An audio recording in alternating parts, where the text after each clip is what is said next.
찬송가 419장으로 찬송하시겠습니다. 419장 찬송입니다.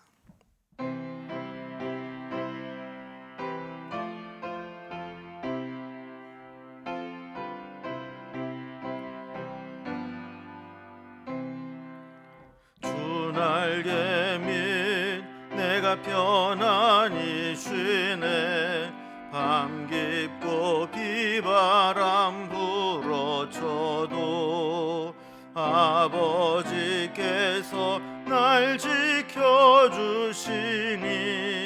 거기서 편안히 쉬리로다.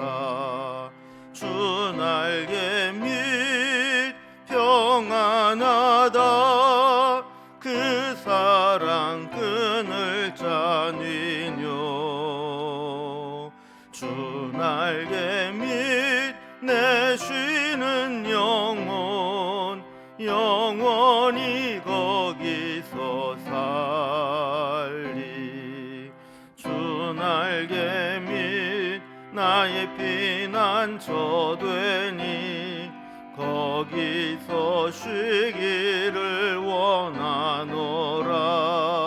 세상이 나를 위로치 못하나 거기서 평화를 누리리라. 주 날개 밑 평안하다. 그 사랑 끈을 짜니뇨. 주 날개 밑 내 쉬는 영혼 영원히 거기서 살리. 주 날개 밑 참된 기쁨이 있네. 고달픈 세상 길 가는 동안 나 거기 숨어 돌보심을 받고 영원한 안식을 얻으리라.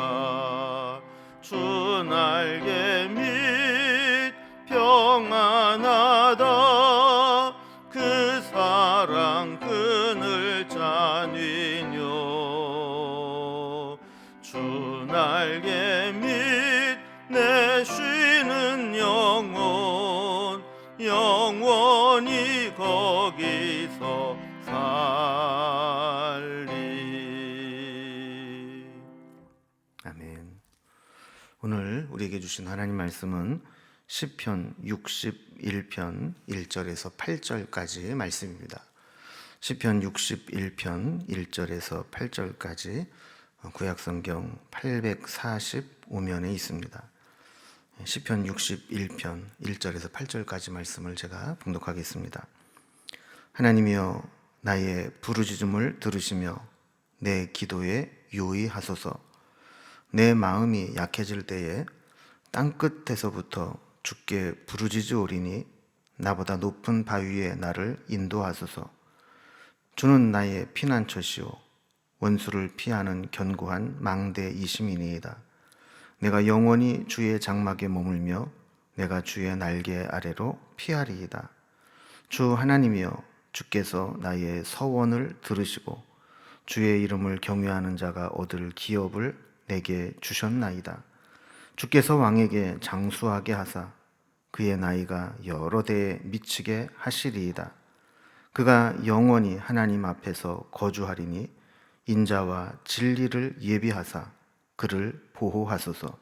그리하시면 내가 주의 이름을 영원히 찬양하며 매일 나의 서원을 이행하리이다.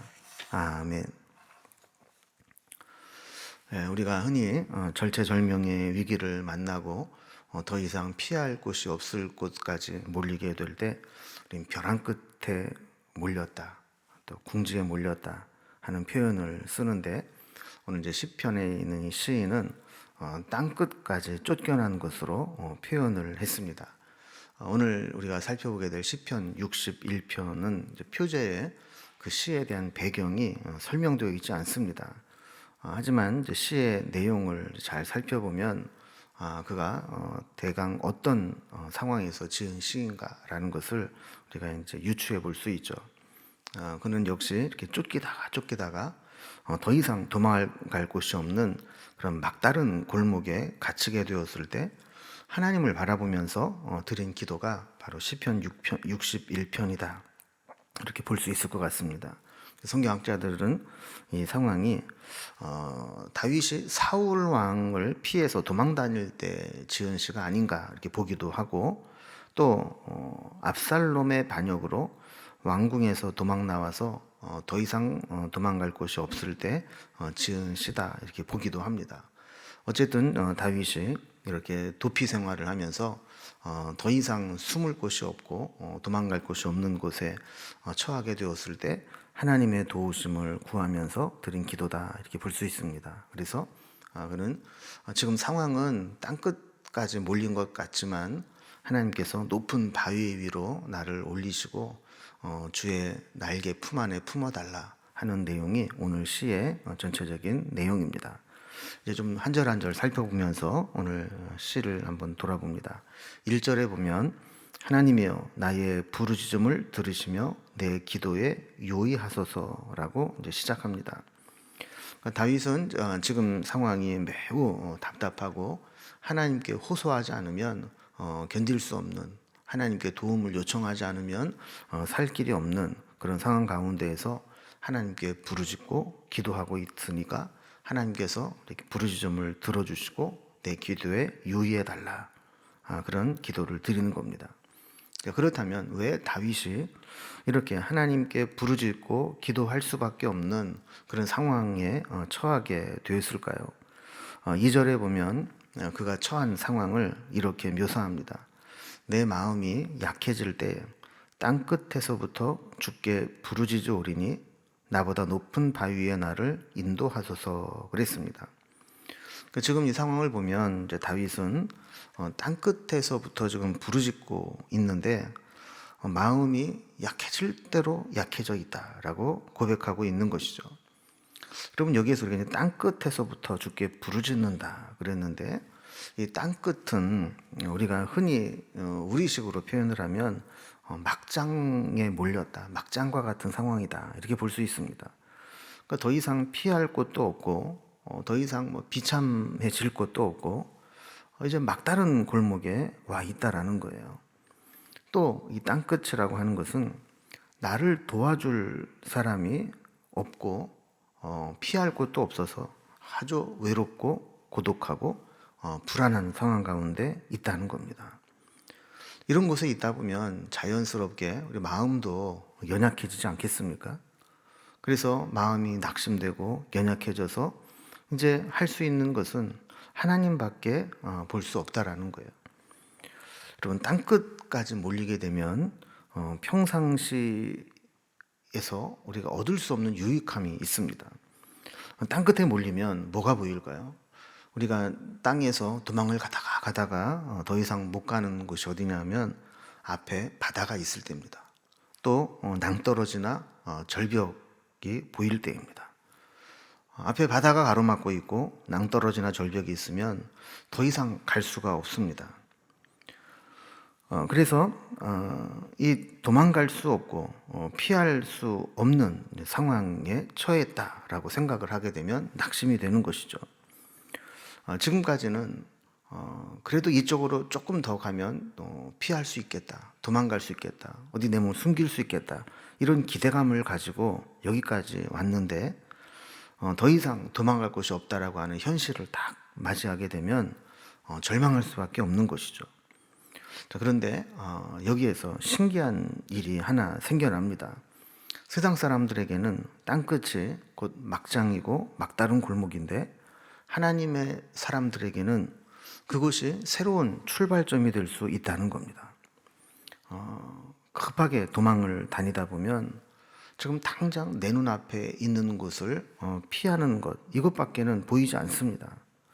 그러나 땅끝에 서서 그 앞을 보게 되면 그 눈앞에 있는 것 그 너머, 내가 볼 수 없는 것 그 이상의 무엇인가 있다는 것을 생각하고 바라보게 되는 것이죠. 그래서 다윗은 2절 뒷부분에 나보다 높은 바위에 나를 인도하소서라고 기도하면서 지금까지는 내 현실에만 급급해 있었는데 더 이상 현실에서 도망갈 곳이 없다라고 생각이 드니까 내가 갈 곳이 한 곳 더 있었지. 하나님께서 나를 높은 바위에 올리시면 되지. 이런 생각을 하게 되었다는 겁니다. 지금 당장 어렵다고 해서 눈앞에 있는 어려움만 가지고 씨름하는 것이 아니라 그 어려운 현실을 넘어 있는 하나님의 계획과 하나님의 미래를 보면서 기도하겠다는 겁니다. 여러분, 우리도 어려움에 쫓기다 보면 근데 문제에 파묻혀서 문제밖에는 안 보이게 될 때가 있습니다. 그러나 믿음의 사람들은 그럴 때일수록 내 눈으로 보지 못했던 하나님이 예비하시고 하나님이 계획하시고 하나님께서 그리고 계시는 큰 그림을 볼 줄 알아야 됩니다. 그래서 시인은 땅끝까지 왔지만 나보다 높은 바위를 그제서야 바라보게 된 겁니다. 그래서 다윗은 하나님을 바라보고 하나님께 피하겠다라고 고백을 하면서 3절과 4절에 보면 그가 즐겨 쓰는 고백처럼 이렇게 또 고백합니다. 주는 나의 피난처시요 원수를 피하는 견고한 망대이심이니이다. 내가 영원히 주의 장막에 머물며 내가 주의 날개 아래 피하리이다. 여러분, 사실 이 고백들은 다윗이 새삼스럽게 여기에서는 처음 한 고백들이 아닙니다. 주는 나의 피난처시다. 원수를 피하는 견고한 망대다. 내가 영원히 머물 장막이다. 주의 날개다. 이런 이야기들은 다윗이 평소에도 다른 여러 시편에서 위험에 처할 때마다 하나님이 도와주시고 구원해 주시고 내가 피할 곳이다 라는 곳으로 표현했던 그런 곳들이죠. 하나님의 은혜는 영원히 변함이 없습니다. 언제든지 우리가 곤고하고 위험하고 힘든 상황이 있을 때 그곳에 달려가서 피할 수 있는 곳이 바로 하나님 품이죠. 그래서 그는 영원히 주의 장막에 머물며 주의 날개 아래 피하겠다 그랬습니다. 그러니까 지금 현실은 땅끝에 와 있고 지금 눈앞에 보이는 현실로는 더 이상 앞으로 나아갈 곳도 뒤로 물러갈 곳도 피할 곳도 없는 상황이지만 그가 갈 수 있는 곳이 한 곳이 있다는 거예요. 그게 바로 하나님 품이라는 겁니다.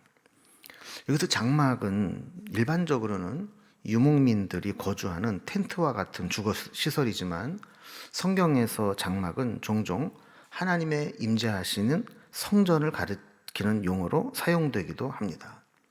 그러니까 이걸 한번 정리를 해보면 다윗은 지금 땅끝에까지 쫓겨와서 서 있지만 그는 하나님이 거하시는 장막, 하나님을 바라보게 되었다라는 거예요.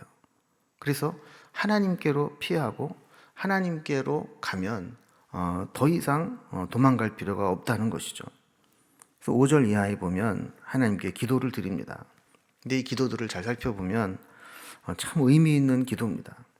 그러니까 막연히 내가 이렇게 힘든 상황이니까 나 좀 살려주세요 이런 기도가 아니라 자기는 지금 막다른 골목에 와 있지만 하나님이 주신 사명과 하나님이 나에게 주신 기업을 잘 지켜낼 수 있게 해달라는 그런 소명과 연관된 기도임을 보게 됩니다. 그래서 5절에 보면 주 하나님이여 주께서 나의 서원을 들으시고 주의 이름을 경외하는 자가 얻을 기업을 내게 주셨나이다 그랬습니다. 자, 다윗이 왕이 되면서 하나님 앞에 서원했던 내용이 있습니다. 그리고 하나님으로부터 왕으로 세움 받으면서 하나님께서 그에게 맡기신 기업이 있습니다.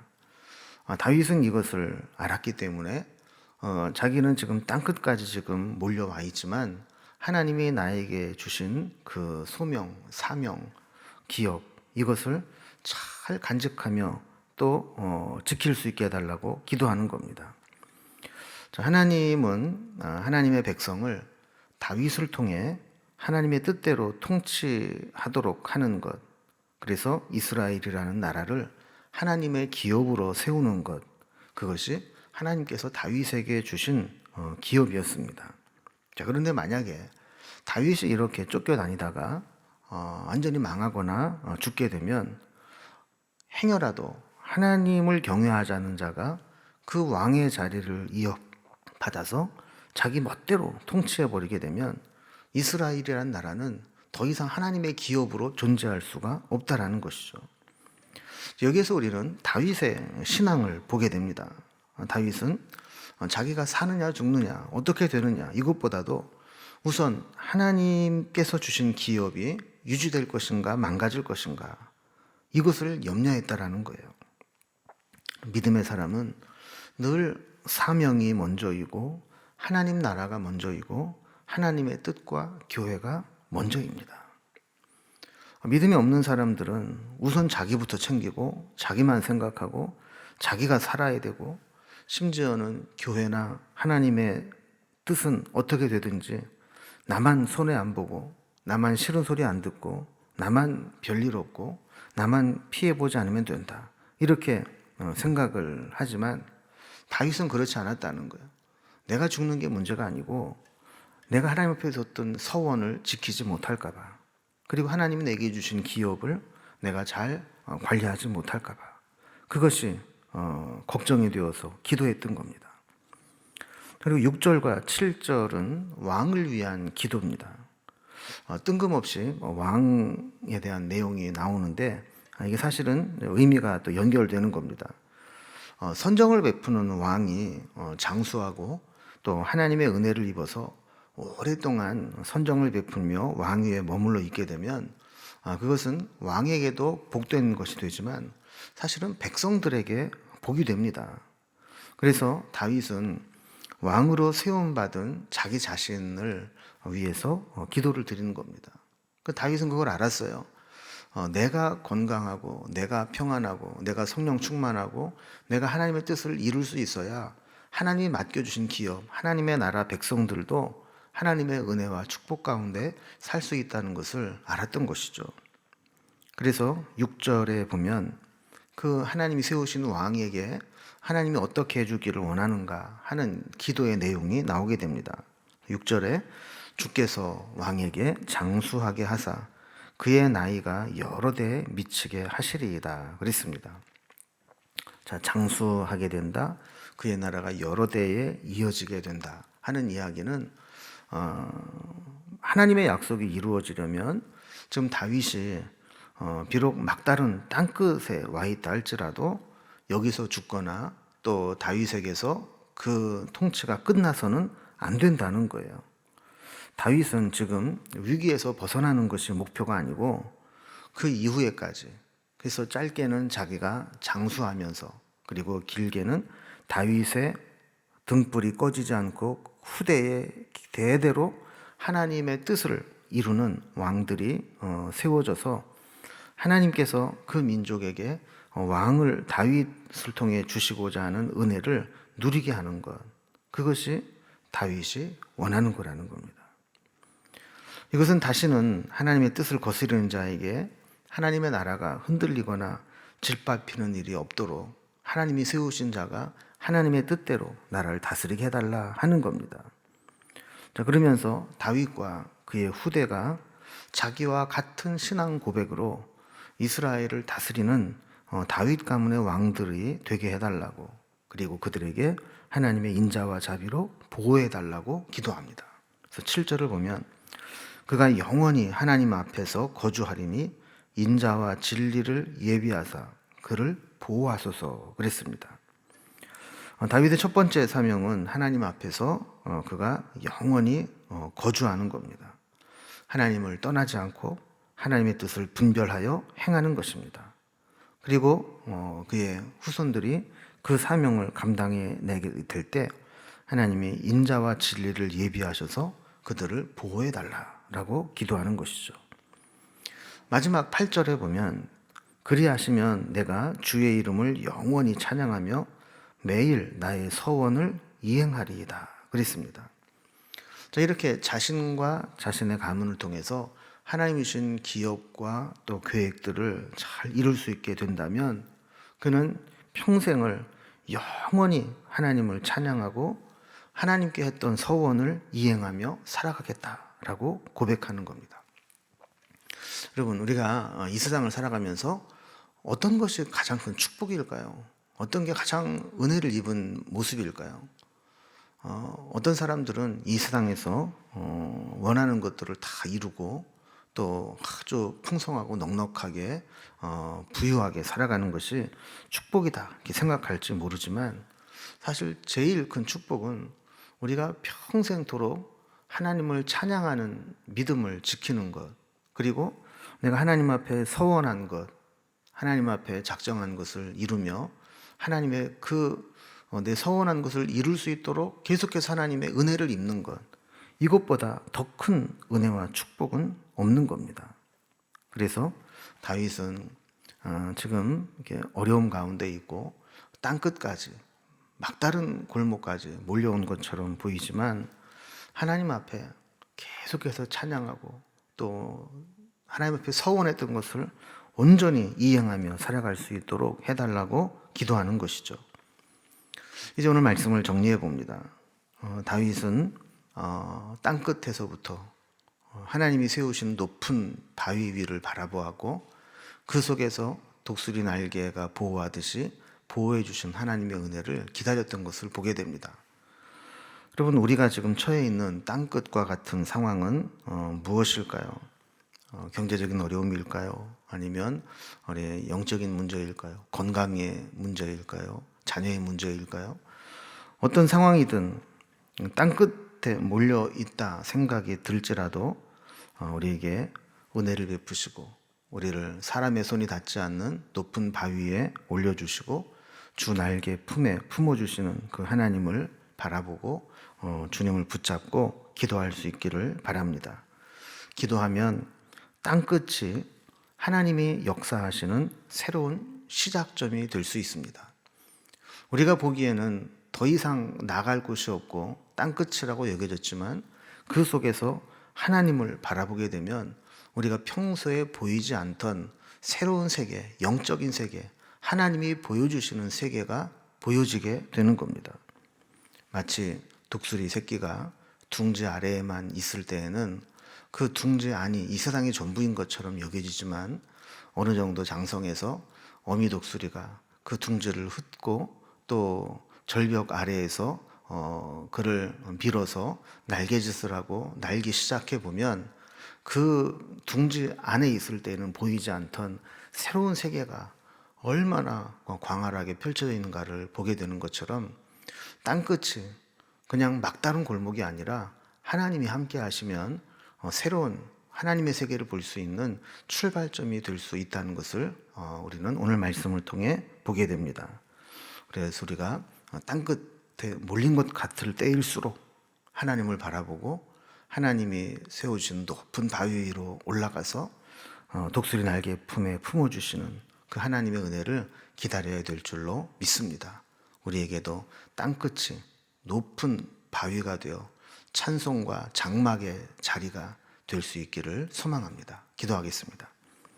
하나님 아버지, 다윗이 이리저리 쫓기고 피난처를 찾으며 도피 생활을 할 때 더 이상 인간적으로는 도망갈 곳이 없다고 여겨지는 땅끝까지 왔지만, 그곳에서 하나님을 바라볼 때 소망이 생기고 그동안 보이지 않았던 하나님이 예비하신 새로운 세계가 보이게 되는 것을 살펴보았습니다. 우리에게도 땅끝이 있고 땅끝까지 몰려왔다면 그곳 속에서 하나님을 바라보며 땅끝이 높은 바위가 될 수 있도록 인도해 주시옵소서. 지금까지 곤경과 어려움과 위기 때문에 보이지 않았던 하나님이 예비하신 하나님의 세계가 땅끝에 와서 비로소 보여지는 은혜가 우리에게도 있게 하여 주시고, 그 은혜를 붙잡고 믿음으로 살아가는 저희들이 되게 하여 주옵소서. 오늘도 우리의 삶의 여정을 주님께서 인도하여 주시고, 무엇을 하든 누구를 만나든 또 어떤 일들을 계획하든 어디를 가든 하나님의 선하신 손길로 우리를 붙잡고 인도하여 주셔서 땅끝에 서 있을지라도 하나님의 손을 붙잡고 높은 바위에 올라가는 귀하고 복된 날이 되게 하여 주옵소서. 오늘도 우리의 기도의 제목들을 아시는 주님께서 일일이 살펴주시고 우리가 구하지 못하는 것까지도 하나님 채우시고 인도하여 주옵소서. 주님께 오늘 하루도 온전히 부탁드리며 예수님의 이름으로 기도드리옵나이다. 아멘. 이제 각자의 기도의 제목들로 자유롭게 기도하시겠습니다.